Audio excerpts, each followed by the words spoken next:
This is Joseph Carpenter. Today is June 21st, 2024, and I'm interviewing Lieutenant Colonel John McDermott.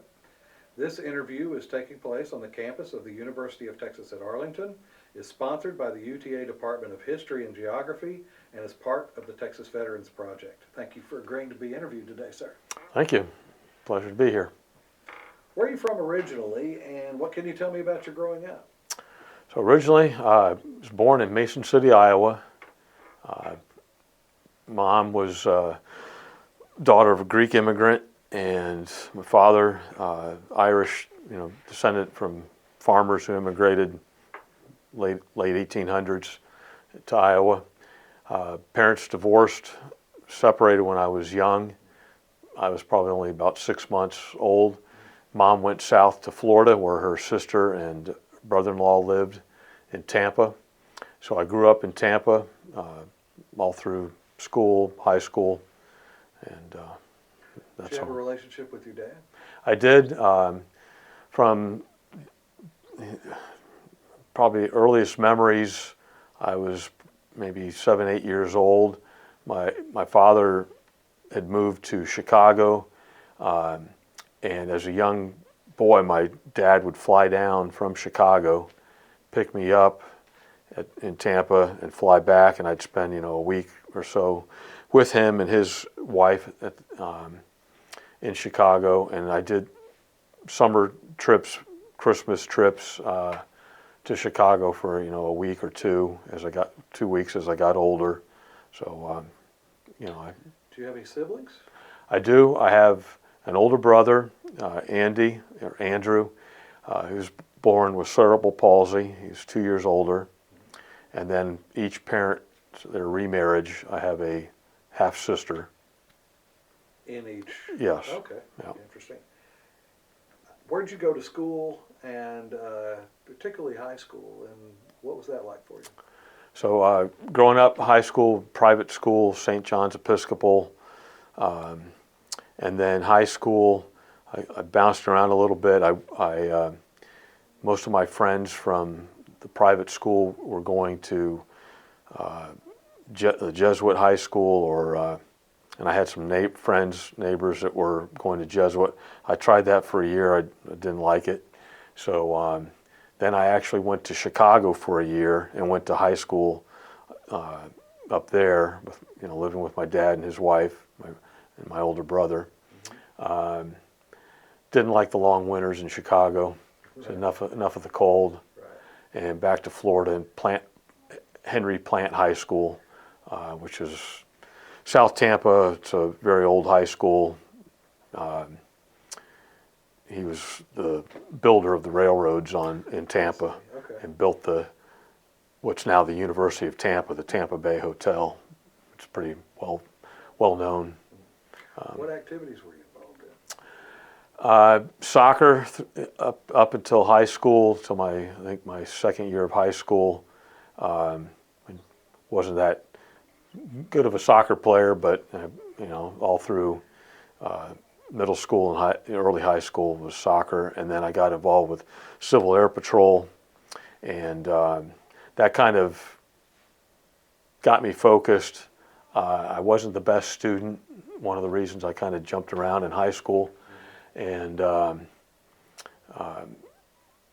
helped me get through high school and graduate, and focused me on what I wanted. I always loved airplanes from the time I was a kid. Growing up watching TV shows like Baba Black Sheep, and just loved airplanes. So that helped me. You didn't get to work on any Corsairs, though. No. So how did you become interested in the Civil Air Patrol? Friends of mine, a good friend of mine in high school was in Civil Air Patrol, and his dad was the squadron commander. He was a Air Force vet, and his mother was the admin, person for the CAP squadron. It was down at MacDill Air Force Base in Tampa. We lived about 3 miles from MacDill Air Force Base, and from the time I was a kid, I remember going to air shows there at MacDill, and always kind of knew I wanted to go in the military and do something in aviation. Thought, I'd be a pilot in the military. So where did college and the military fit into this? Did you join the Marine Corps first, or did you go to college first? I went to college first. So I actually stayed in Tampa the year after I graduated, worked. I wasn't sure where I was going to go to school. My friend that was in CAP, he went to Embry-Riddle over in Daytona, and I knew in order for me to get in, my grades weren't the greatest. I'd have to retake the SAT and do some things to be more competitive. I mean, it was pretty much if you apply, you're going to get in. But I knew there was things I wanted to do in Civil Air Patrol, and I was able to complete the cadet program and get the highest cadet award, which is the General Spots Award, and you become a cadet colonel. And I did a lot of activities in CAP, from solo flight encampment, pararescue orientation. Because I got the Spots Award at the time, MacDill was the F-16 training base, and our wing liaison officer was active duty Air Force liaison with the CAP. He was a Vietnam F-4 pilot, and he was good friends with the wing commander. They flew in Vietnam. I'm drawing a blank on his name. He became Chief of Staff of the Air Force. But anyhow, all the CAP cadets that earned the Spots Award got an F-16 backseat flight. So when I was 20 years old, I got to go out on a training flight with in the F-16. So how'd you do? Didn't get sick. Grayed out a couple of times because it's pretty intense wearing that G suit, and it was all low-level bombing runs down in South Florida. And you get all the training. They tell you about the G suit squeezing. You can feel it. It's putting a lot of pressure on you, but you got to do the grunt. You got to tense up your stomach. And after three circuits on the range, I thought, okay, this is exhausting. I'm going to relax. Not the right thing to do, because if you don't tense up your muscles before you start the maneuvers, the blood quickly drains out of your head, and by the time everything starts graying out and you try to do the grunt and keep the blood up in your head, it's too late. It's too late. Wow. But I didn't pass out. I just couldn't see anything for about 30 seconds. But you didn't get sick. No. That's good. that may be a sign, right? Yeah. So after you finished college is when you decided? So I go to Embry-Riddle, decided I knew I couldn't fly because I wore glasses, and at the time you had to have 20/20 uncorrected, so I decided to go aviation maintenance. I always liked taking things apart and putting things together. So I went through the airframe and power plant mechanic program, and my freshman year, my dad was a Marine, mid 1950s, tail end of Korea. To me, the Air Force was all about pilots and flying. The Marine Corps, was all about every Marine's a rifleman, every Marine officer is a platoon leader, and I kind of liked that mindset. So I decided to go Marine, and I joined the PLC, the Platoon Leaders Course, which is your only commitment is during the summer. You go to 6 weeks of training as a freshman or sophomore, and then 6 weeks of officer training as a junior, and then when you graduate, you get commissioned and you go off to the basic school and learn all those Marine leader things. So I did the first 6 weeks, made it through, continued back at Embry-Riddle. Money was tight.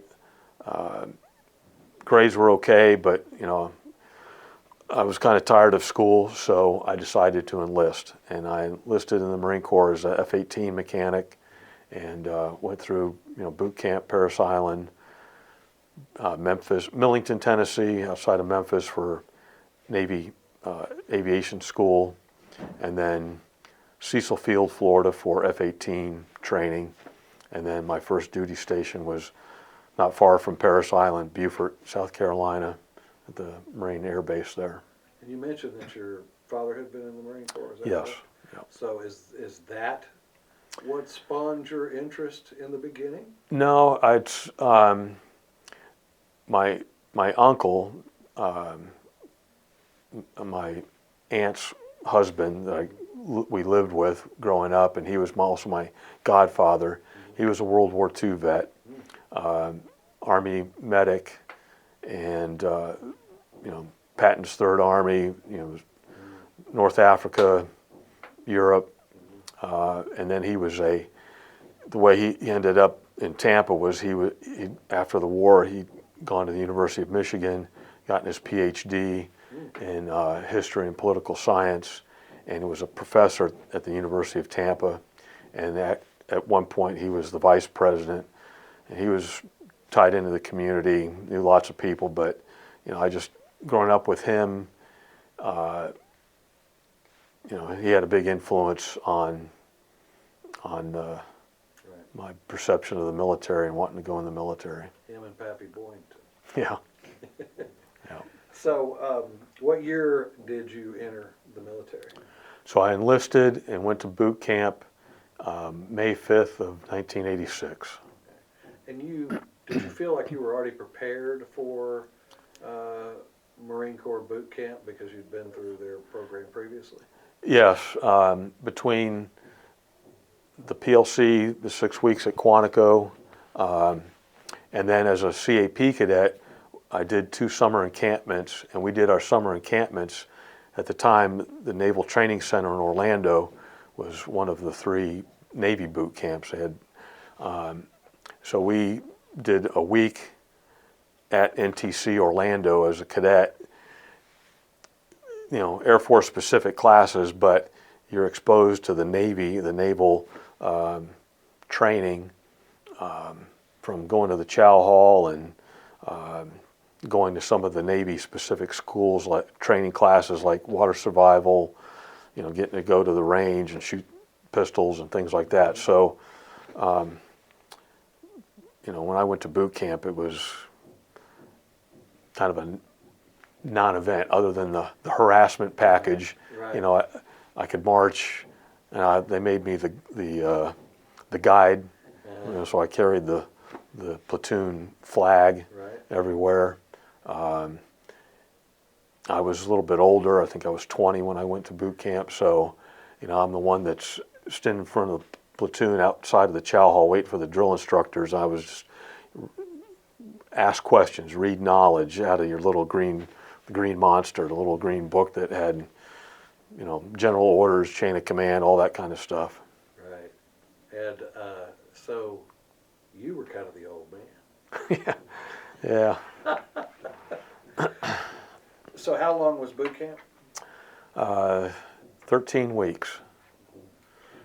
And you went to training after that? Yeah, so you graduate Parris Island.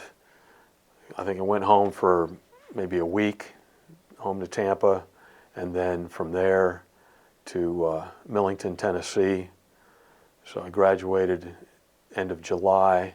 So mid-August, I report into Millington for A school, and I was in what they call the AD, Aviation Machinist Mate Jet Engine, and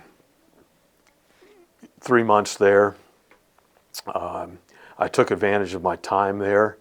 When I first got there, you don't have a car, you're just walking everywhere. So from our barracks, there's a footbridge that goes over a highway there in Millington to the north side where there's an airfield that had, reserve squadrons, but they had a Navy flying club there. And because I'd gone through the A&P program at Embry-Riddle, I'd taken all the written tests, but I hadn't taken the practical portion. So I went over to the flying club and I asked if they had somebody that could do the A&P mechanic practical, and they said, yeah, our chief mechanic, he's retired Navy chief, he's a designated examiner. So I think my second or third weekend there, I did the oral and practical part, you know, doing 100-hour maintenance on a Cessna and answering all the questions. And so I got my sign off for the airframe and power plant mechanic certificate. And then I've been flying since CAP at Embry-Riddle, not at the school, but a local FBO flight school. And I had all the hours, I just hadn't taken the check ride. So I flew after class and weekends. And the day after I graduated from the Navy school, I took my private pilot check ride and passed that. And that's pretty unusual for just a Marine Corps enlisted guy to already have your pilot's license and already have your certifications as a mechanic. How were you treated by your fellow Marines? It didn't really catch up to me until I got to my first duty station. That I check in and they say, oh, you have a training record, and I made copies of my certificates and put them in there and say, oh, you're in A&P and pilots. And some of the senior, the staff NCOs were impressed. Okay, we're not getting somebody that's new to all this aviation stuff that we're going to have to spend a lot of time training. At the other end of the spectrum were some of my peers. I was only a Lance Corporal, E3 at the time. So they were a little, this guy thinks he's better than us, which I didn't have that attitude because I'm still learning. Yes, you have your certificate, but it's a license to learn. And that's the way I approached it. And later on, I helped those guys out because I had my pilot's license.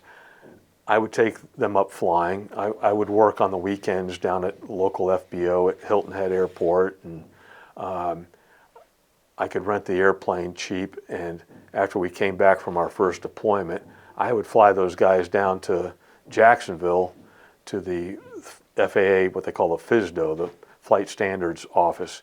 So those guys could go in with their Marine Corps training records and get signed off to take their A&P certificate. And when we were on deployment to the Philippines, we were at QB Point for 3 weeks. And they had a Navy flying club there. I got checked out, and I was taking 2 or 3 of my peers up at a time from throughout the maintenance department, and we'd go take off from QB Point, fly down the coast, fly around Corregidor, and they'd take pictures and videos, and so they thought that was really cool. Okay. And one of the guys, I flew him, his wife, he was married to a Filipina. She flew, her family lived in Manila, so she flew to Manila. I took him in an airplane and flew him over the mountains to Manila and dropped him off. And so they thought it was cool having some a buddy, a peer in the squadron who could do those things. Right, I imagine so. Yeah. So what was your first duty station? So after Tennessee, I went to Cecil Field outside of Jacksonville, Florida. Went through F-18 school. That was about 3 months. And then in January of '87, I reported into Marine Corps Air Station Beaufort, South Carolina, which is just a few miles away from Parris Island. And I was assigned to an F-18 squadron and worked the flight line, servicing airplanes, engine mechanics, so you're removing and installing engines and different components on the jet related to the power systems. And then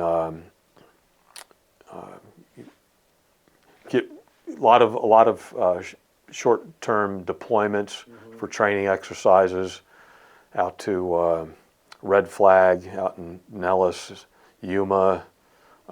We went to Bodo, Norway. Wow. A lot of the F-18 was relatively new, so they had to go out and prove its capabilities. And we were, I think, the second squadron on the East Coast to get the F-18. And then in 1988, January of '88, we deployed overseas to Iwakuni, Japan, and a lot of short duration deployments. How long was that deployment? That was a 6-month deployment. Okay. And the Marine Corps that's kind of the usual rotation. 6 months, squadrons would go over to Japan from the East Coast or West Coast. And we didn't spend much time in Iwakuni. As mentioned, right after we got there, we went down to the Philippines to QB Point, 3 weeks there, back to Iwakuni, home base there for about 2 weeks, and then over to Korea. We spent over half our deployment away from Iwakuni, either in Yecheon, South Korea, Korean Air Base. We got to get away from there for about a month. We went up to Misawa, northern Japan, and then back to Yecheon. And we actually transpacked, or went back home from Yecheon, loaded up Air Force KC-10s. That was our usual method of movement. Was all the maintenance gear could go on the KC-10, spare engine, small maintenance crew, and the airplanes would refuel off the KC-10s as they made their hop across the Pacific. So you got a lot of experience in a fairly short amount of time. Yeah. And how did you enjoy the travel? I loved it. That's why I guess one of the reasons you join the Marine Corps, to go see the world, and you definitely will see the world. Right. Yeah. Did you feel adequately prepared for your duties? Yes. Had some really good NCOs, in the shop, and when I enlisted under a program where I was guaranteed to make corporal E4 within it was 18 months. So, I graduated boot camp as a PFC in E2. Within 6 months, I picked up E3, and then 12 months later, E4. And because I knew aviation and maintenance, it wasn't something new to me. And then with some really good NCOs, sergeants, corporals in my shop, they got me up to speed quickly, and because of the training I'd had, there were certain things where on the maintenance side, I just remember, if there's a fault with the engine system, you're required to use a multimeter to go check pins and different electrical checks. And a lot of the guys were just, the more junior Marines, were not comfortable or experienced or knowledgeable in using a multimeter. And I was like, this is easy. You just follow the manual, and some of the sergeants and the experienced guys, staff sergeants in the shop, were impressed that, okay, send John out there to, Lance Corporal or Corporal McDermott to go troubleshoot this, Right. instead of replacing, components on the engine, electrical boxes or whatever. That gets expensive and time consuming. Right. So. And so you got some special attention. Yeah, I was just, I guess maybe looked at as somebody that knew what they were doing, and got up to speed quickly. And, I got qualifications within the shop. You get qualified as a plane captain. That means you can go out and launch and recover the airplane, do all the daily and turnaround inspections to get the airplane ready to go back out.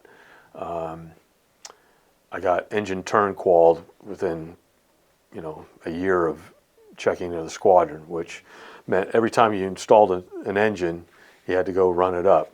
And if you did a double engine change, typically an airplane becomes the hangar queen, the cannibalization bird, and they use components off of that. They'll pull both engines out because there's never enough in the supply system. So an airplane becomes a hangar queen. Eventually, so many days, you got to put it all back together. It looks bad if it's down for more than 90 days. So when you reinstall two engines, then you got to take it to high power, and then you have to you do engine low power on the ramp by the hangar, but then you have to tow it over to a special area where it's tied down, more secure, lots of holdbacks, and you actually put both engines into afterburner.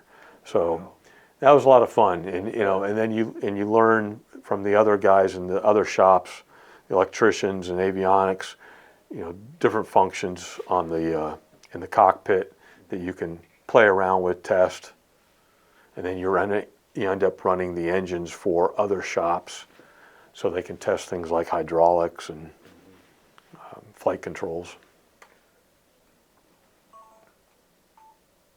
So when you were sent overseas, prior to going, did you receive any sort of cultural training, language training, anything like that? Very little. I don't recall any significant other than don't get in trouble. Right? Yeah. Right. Did you ever serve in a combat role? No. All my deployments as an enlisted Marine, Cold War, Korea, the only sort of combat role we had was there was an aircraft carrier in the East China Sea, and it had catapult problems, and so it couldn't launch airplanes for a period of days. And so we were based there in South Korea, and we actually loaded up live, missiles on our aircraft to do patrols over the carrier, just to keep the Russians and North Koreans away. Right. So when did you finish college? So my enlistment ended in May of 1990. I got out on terminal leave in April, and I'd actually applied for Marine Enlisted Commissioning Program while I was enlisted, where the Marine Corps would send me back to school and then into OCS. But for some reason that year they kept delaying. I don't know if it was budget issues or what. But anyway, I got out at the end of my enlistment, and I had applied to return to Embry-Riddle, was accepted. So I went back to Embry-Riddle, and I joined the reserves. There was a Marine Reserve Squadron back at Cecil Field, flying A4s, and that I had GI Bill and reserve pay, so that would pay for school. And I only needed a year, really. I planned to take more than the minimum number of credits, so I started in the summer and graduated a year later, April of 1991 from Embry-Riddle. Okay. And what was that transition like? I was definitely more focused. I still had the goal of becoming an officer. The Marine Corps has a way of focusing you on what's really important, and I knew what my goals were and what I had to do, because I still wanted to go to OCS and get commissioned. So, I really focused on schoolwork and you know, got good grades and turned things around. So when did OCS happen? So after I graduated in April of '91, I had started working at the Jet Center in Daytona that did all the Embry-Riddle fleet airplanes. So I was working night shift there, and I had my degree, so I put in for OCS. There was a Marine officer, selection officer out of Orlando that recruited out of students at Embry-Riddle. So I worked with him, and I got an appointment to OCS for the October class of '91. So I ended up working for about 6 months or so at the Jet Center there, and then off to Quantico. How was that transition from enlisted Marine to an officer? OCS, it's tough. It's very physical, because as a Marine lieutenant, you're expected to be out front of your Marines, and it's competitive. And you think, yeah, you know, as an enlisted Marine going to OCS, you know all the basics, but they're not really evaluating you on how well you follow orders and shine your boots and your uniform. Yeah, that's all part of it, but it's being a leader and helping your peers. So you're evaluated on everything. There's academics, there's physical fitness, there's drill, all those basic things, and then there's peer evaluations. So everybody in your platoon each week ranks you of how well they perceive you as being a team player, helping others, being a leader, etc. And those can have a significant impact. And I made it through. I don't remember, I don't know where I was in the platoon, but I think in our platoon we started with close to 50, and you graduated, I think we graduated about 25, 26. Wow. So that's a pretty significant washout. Yeah, and I think part of it was this was 1991, so this was the post-Gulf War drawdown, so they were more selective because there were budget cutbacks, drawdown after that.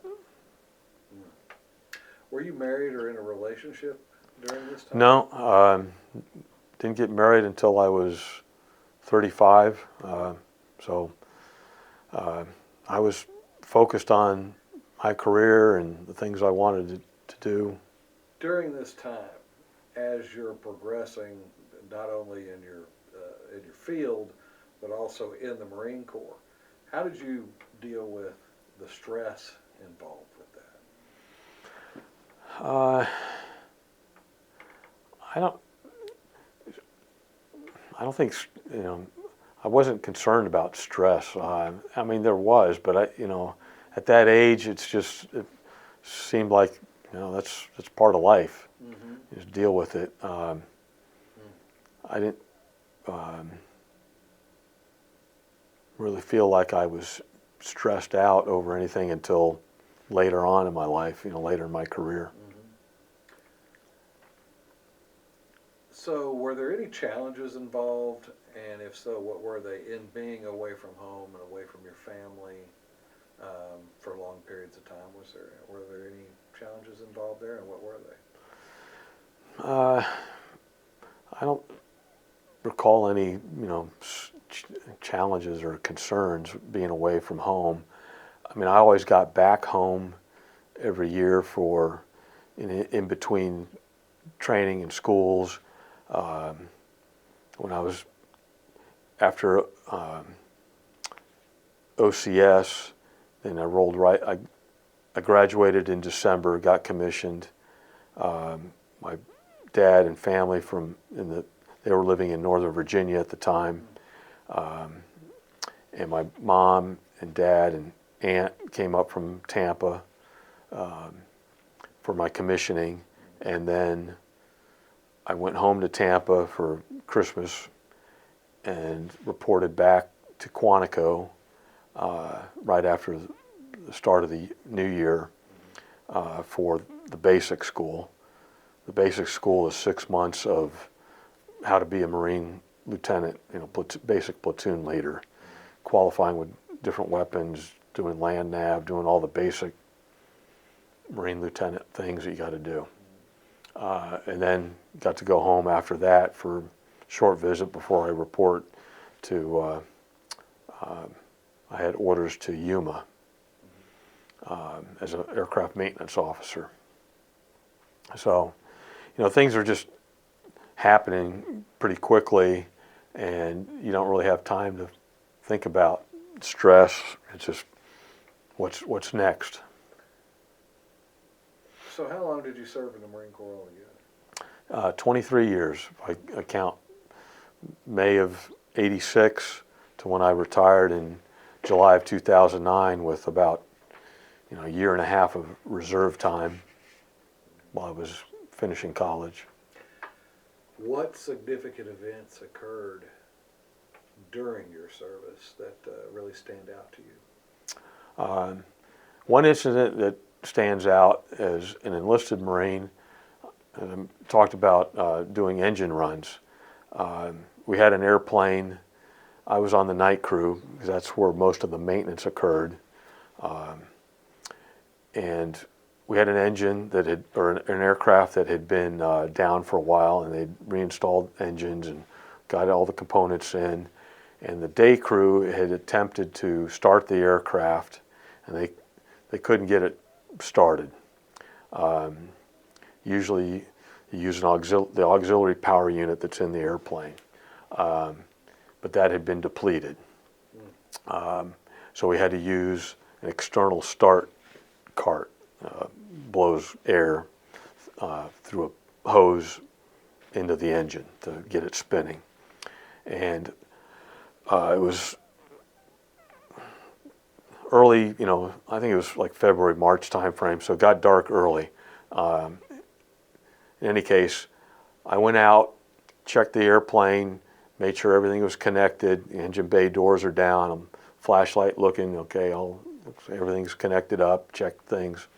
And I remember touching what they call the throttle control. There's a cable and a pulley that goes on the fuel control.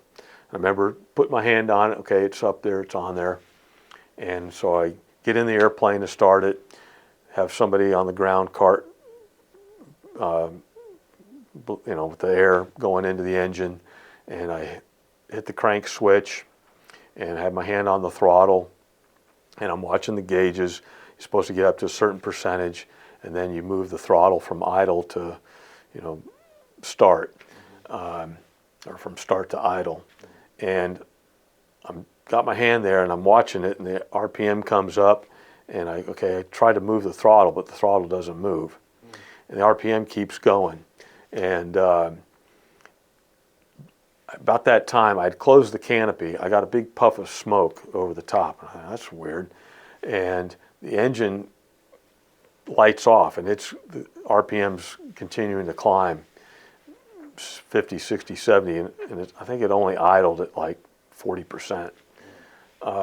Anyhow, I can't, I'm like trying to pull the throttle back because it should not be going that high. Right. And I was like, something's not right.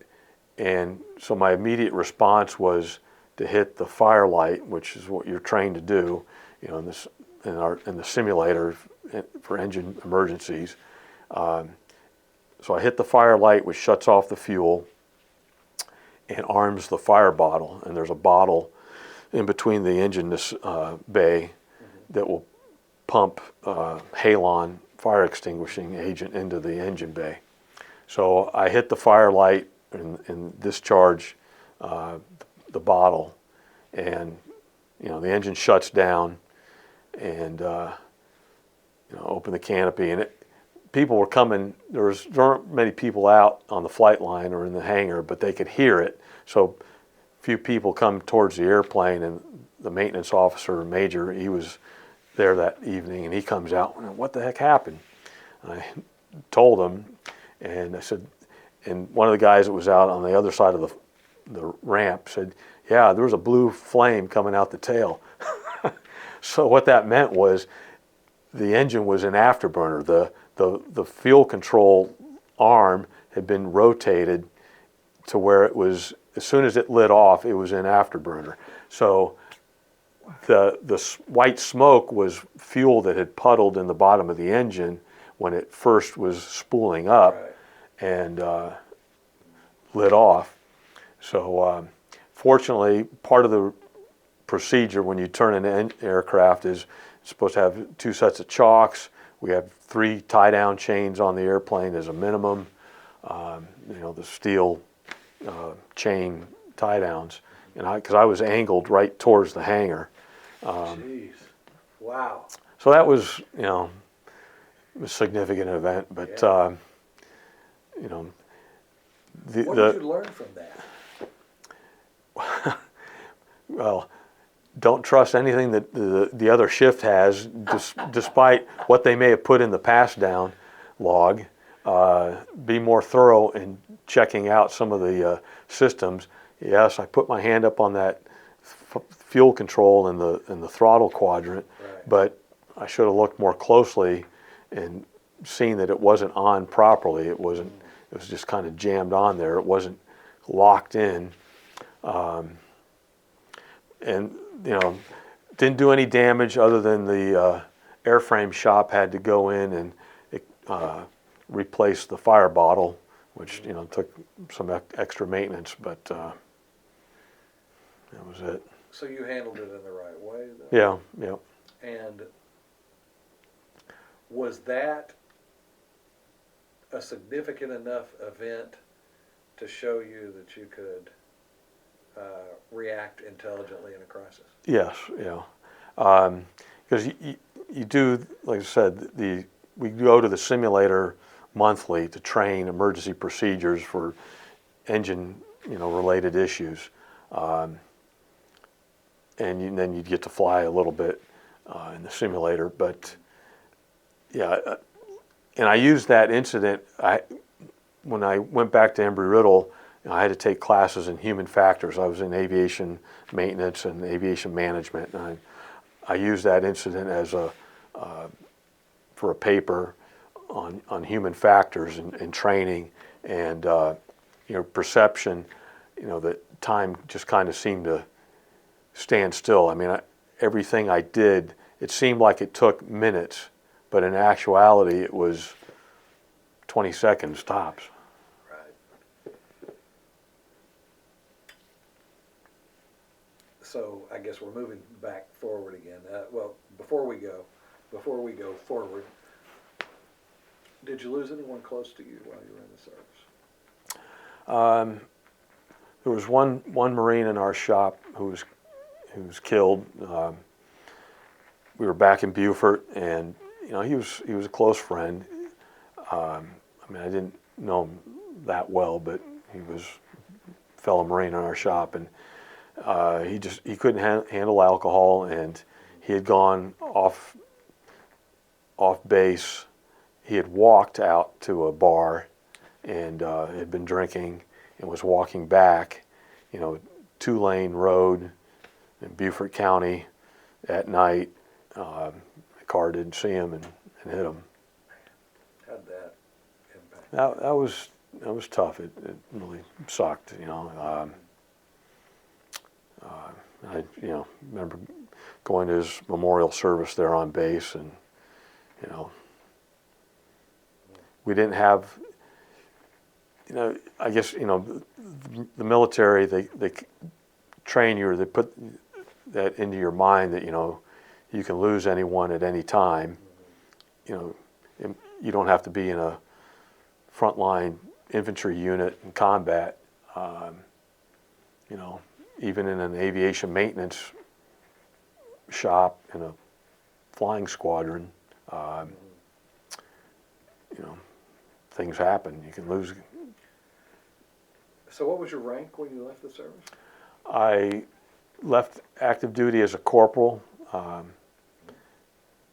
then for my enlisted time, and then when I joined the reserves, within about 3 months, I picked up sergeant,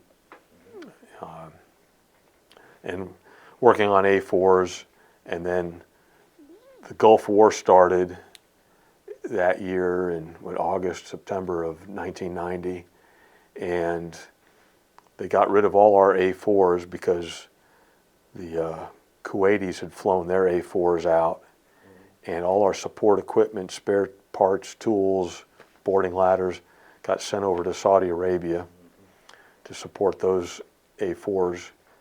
And then about 2 months later, we got a bunch of F-18s from Beaufort, which were all the same bureau numbers, the same airplanes that I had just left like 6 months prior. Right. I mean, they had just sanded off the name. They had the plane captain name on the nose wheel door, Corporal McDermott. It had been sanded off, but that was the jet that That's one you worked on. Yeah. Kind of came full circle. Yeah. And then as an officer, So I retired as a major in 2009. so where did Lieutenant Colonel come in? That's, I think, from Civil Air Patrol. I see, okay. Yeah, I was going to mention that. So I'm a lieutenant colonel in the Civil Air Patrol as a volunteer. Okay. So you left the Marine Corps as a major, and Right. then you have rank in Civil Air Patrol. Yes. Are you uniformed and? Yes. So Civil Air Patrol, they wear the Air Force uniform, the blue uniform with distinctive CAP, shoulder insignia. They wear the Air Force. Is it the ABUs that the Air Force got rid of a few years ago? Right. That's the field uniform. Yes. And then they have, for people who don't meet the height, weight requirements to be in military uniform, they have variations of gray pants, white shirt, and then typically we wear a polo shirt that's got a CAP logo and your pilot ratings. That's just, that's what I use for when I'm flying the CAP airplanes. What is the mission of the Civil Air Patrol? Civil Air Patrol has 3 missions. They have a cadet program, which is similar to junior ROTC, and Boy Scouts, and for young folks, 13 years to 20 through 20. And then they have aerospace education for cadets and seniors, and they also do a lot of aerospace and STEM outreach to local schools where teachers can get STEM kits and aerospace education materials for free. And CAP members will typically assist the teachers or come in as guest speakers and provide, education, training on different topics. And then they have emergency services. Emergency services used to be focused on searching for ELTs, electronic locator transmitter. The beacon, every airplane has to have one. If it crashes, the G-forces impact will set it off, and CAP would go out and search for it. They would have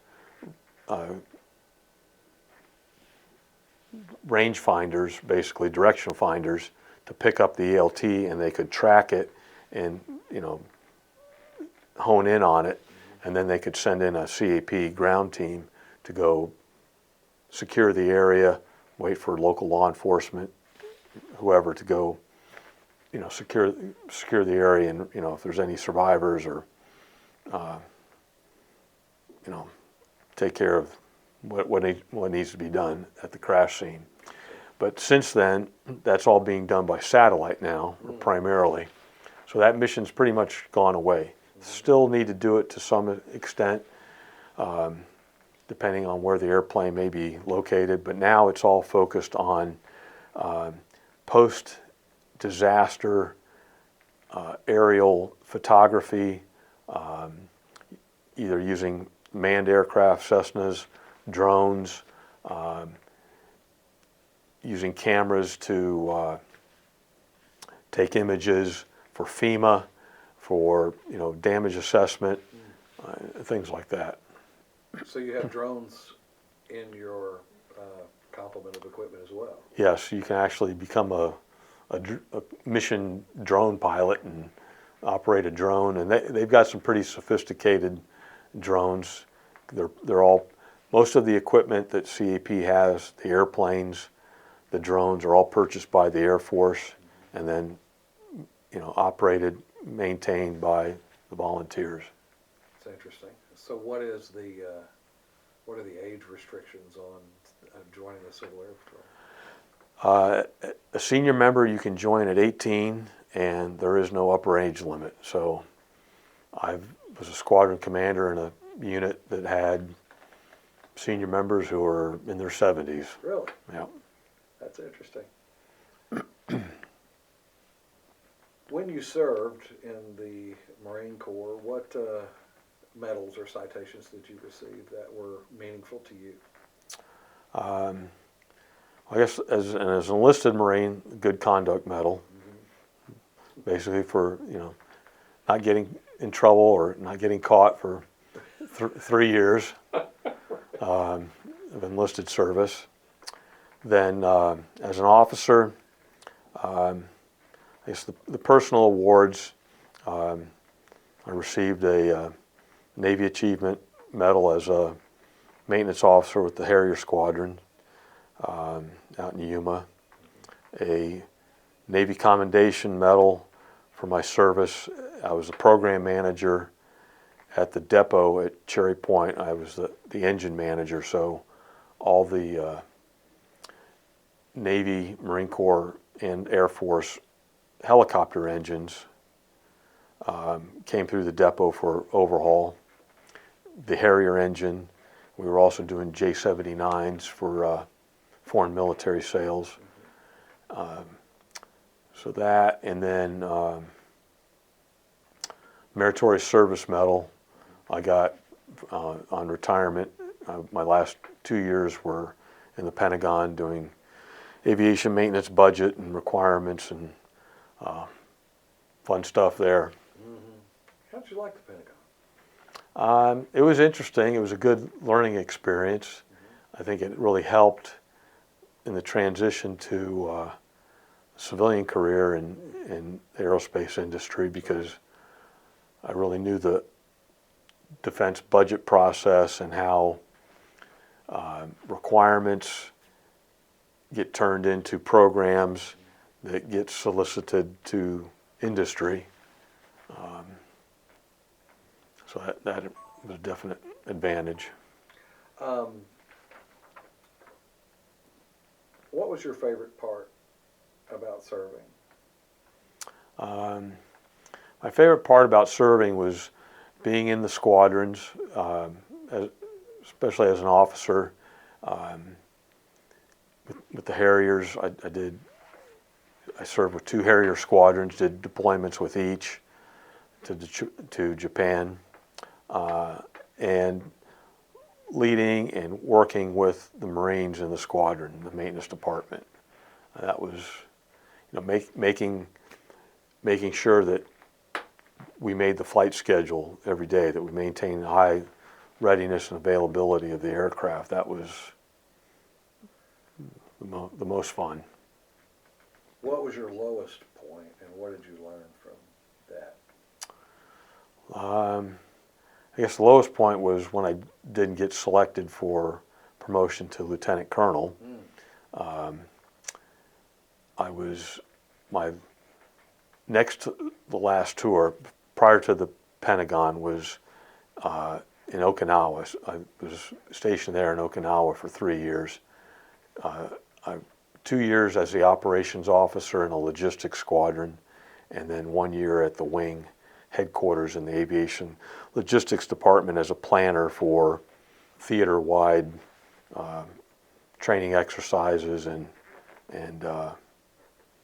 what they call O-plans, Operation Plan Contingencies, which was mainly focused on Korea. So it was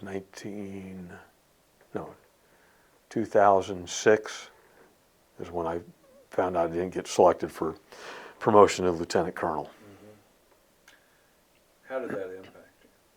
That was kind of a gut punch. I thought I was, on the right track, that I had done all the schools, had gone to the residency schools for amphibious warfare school, command and staff college, but, I don't think it was necessarily performance, it was just internal politics. The aviation maintenance logistics community is pretty small, and just how things worked out. Are there any specific experiences or people that you remember, and if so, tell me about it. Trying to think. Now, the commanding officers I had in the Harrier squadrons were all really good leaders. They looked out for everyone in the squadron.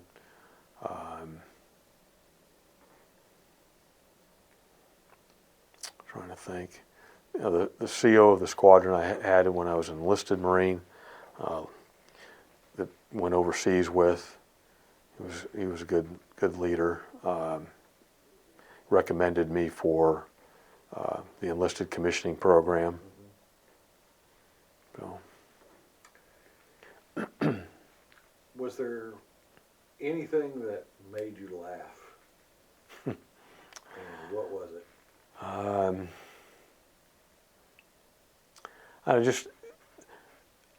Nothing that really, anything that stands out.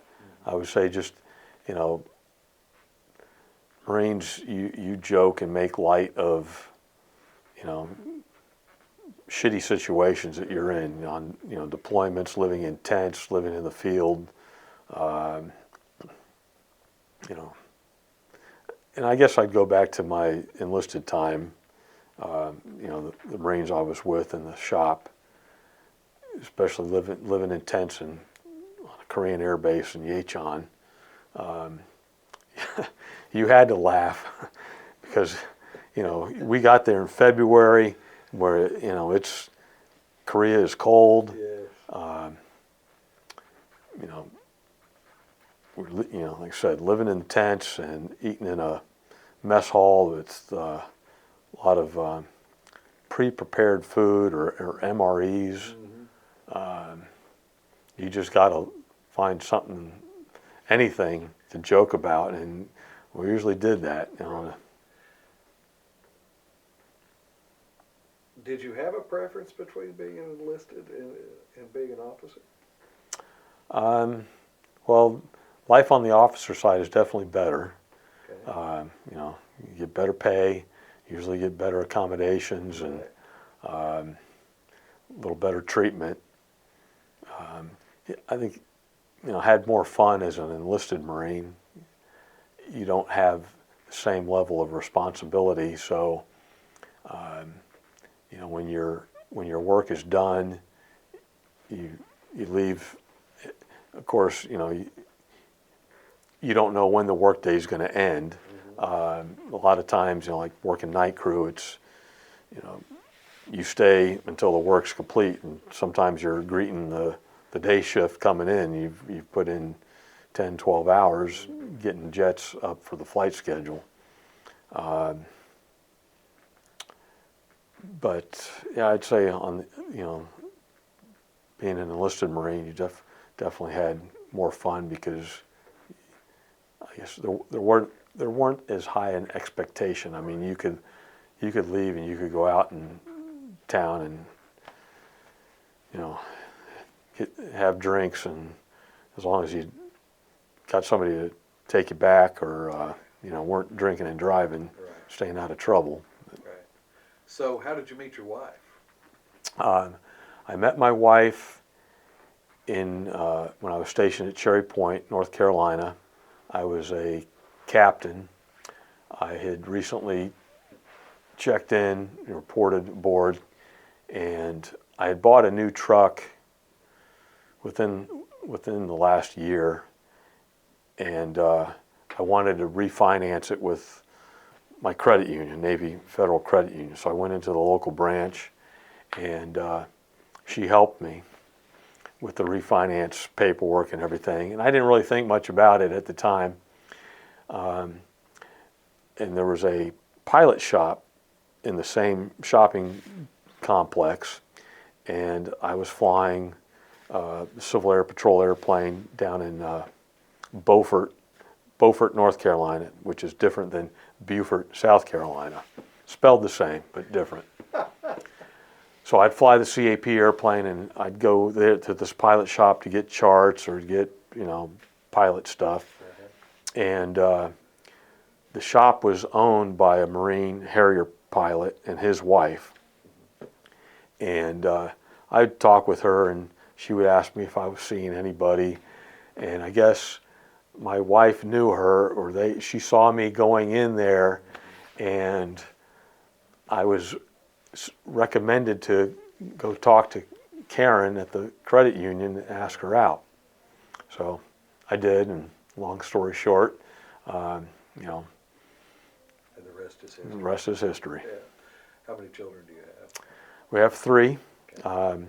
I have my oldest son, James, is a stepson from Karen's first marriage. He's 36, I think now, and married, is in finance, and does investments, lives in Sanford, Florida, with his wife. My next son, Richard, he was born at Cherry Point. He is 22.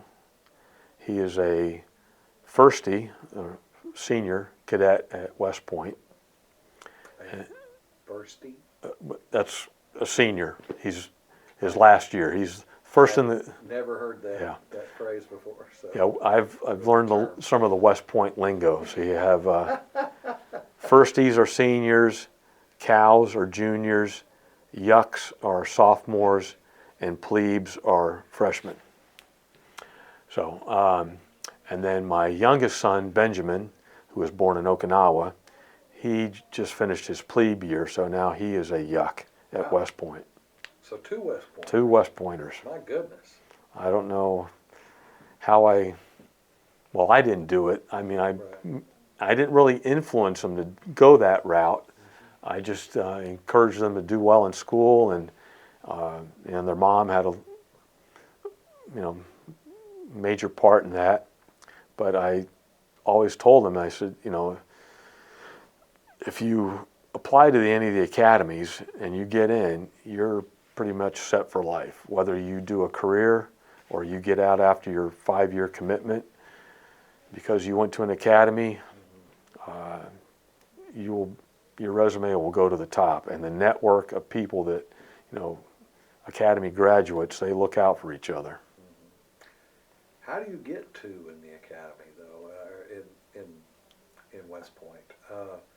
Takes a congressional reference? There's several paths. Yeah, there's the congressional nomination path.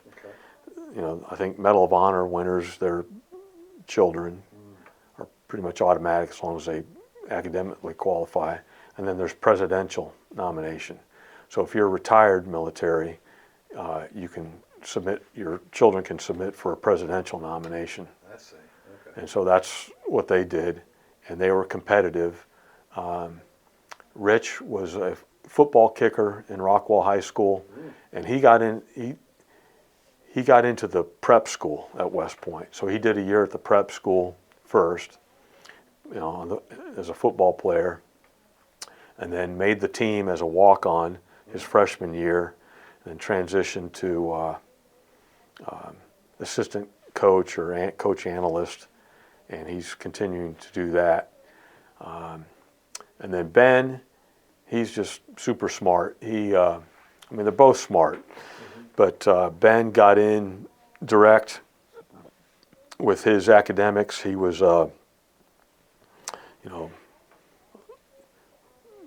close to 4.0 grade-wise, high SAT score, and then he was the student president for the drone club.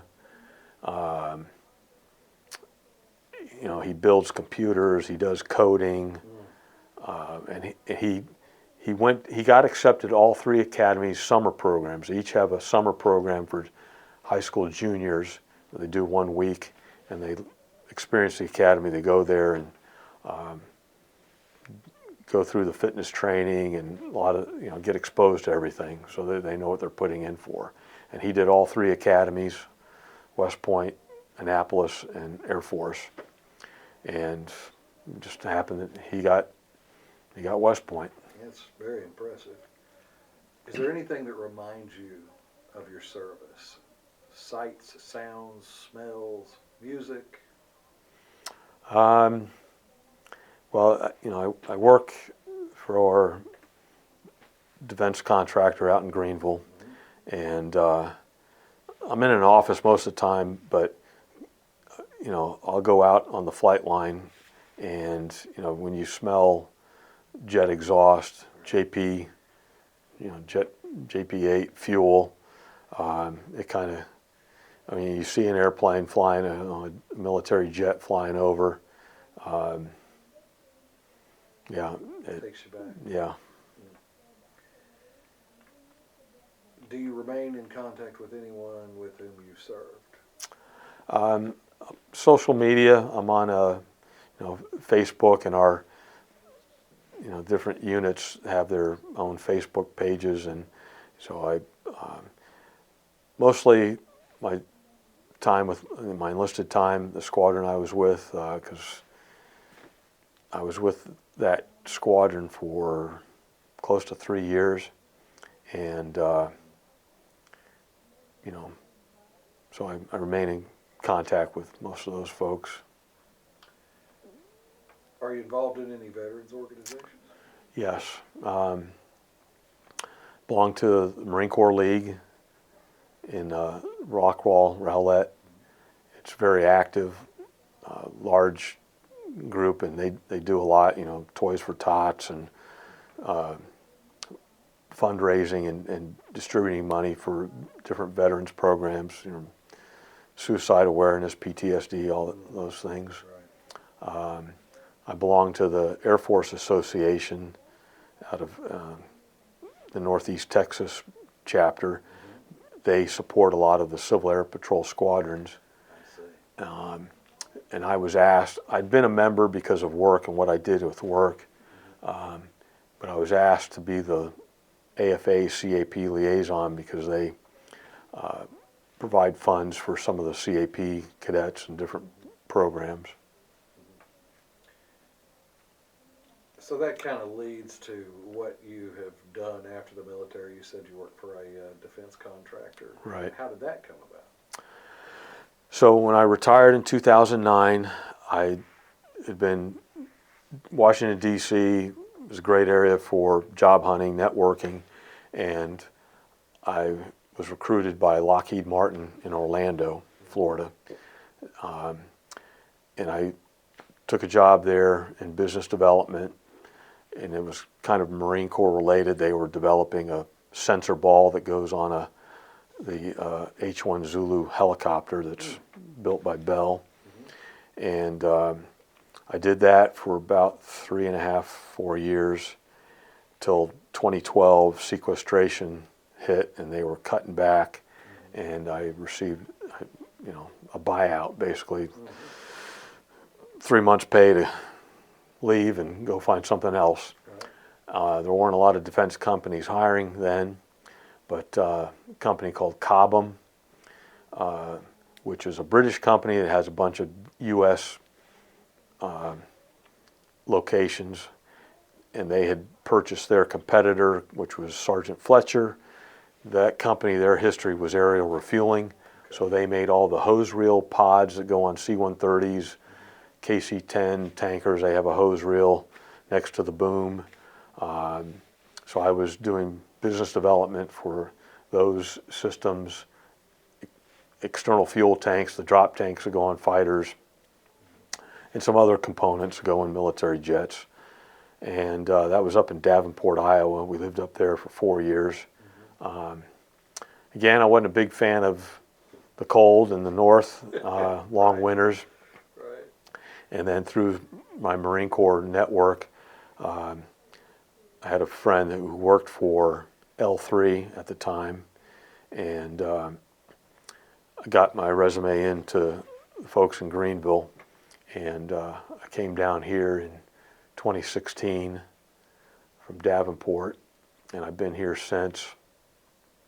You know, the family came down about 9 months later, once we got the house sold, and been here since. So we're getting close to the end. So Okay. Would you serve all over again? And if so, what would you do differently? That's kind of tough to say in today's environment, and with 2 sons at West Point. You know, the military's changed a lot in the last 10 years. So I would probably still serve, but,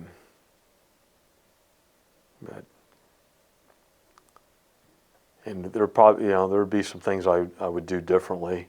I probably would have stayed enlisted and gone. What the Marine Corps has is a warrant officer route, and stayed in still stayed in aviation maintenance, but and I have a good friend from my enlisted time. We were both corporals together in the same squadron. He went the warrant officer route, became an LDO, which is limited duty officer. You go from Chief Warrant Officer 3 to captain, and then he stayed as what they call limited duty officer as a captain major, and then transitioned to unrestricted. So he went from limited duty to a regular commission, and got promoted to lieutenant colonel and then colonel. So, and now he's the head of all aviation maintenance. He's probably going to retire here in the next year or so. But I probably would have gone similar route. What impact did the service have on your life? It had a huge impact. You know, and as a retiree, you know, just having that safety blanket of military retired pay, all the training and experience, technical leadership, management, you know, sets you, at least in my career field, set me up for my career post-military. And what I'm doing now as a program manager for some government airplanes, I'm doing essentially what I did when I was on active duty as an aircraft maintenance officer, combined with the budget, because I'm managing not just the aircraft and priorities as far as readiness and support, but ensuring that the maintainers have all the tools to maintain aircraft readiness, but you know, the whole budget contracting process, which I got that from working in the Pentagon. What advice do you have for people who are entering the military today?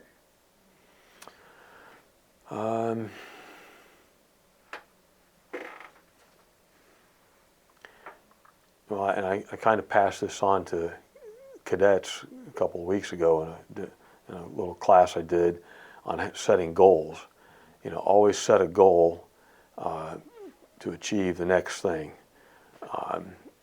you know, in your overall plan. And education is continuous.